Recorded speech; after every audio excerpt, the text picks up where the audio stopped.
Her ser vi udgravningen til en stor faskine, hvor i Charlottenlund, som vi er ved at udføre.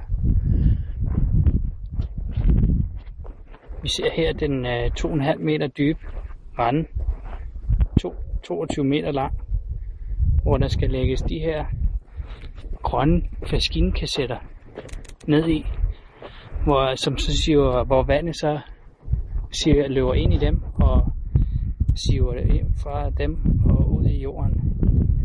Det kan gøre, at vi kan skåne kloaksystemet, som igen gør, at Københavns Energi de er villige til at give omkring 22.000 tilbage per husstand.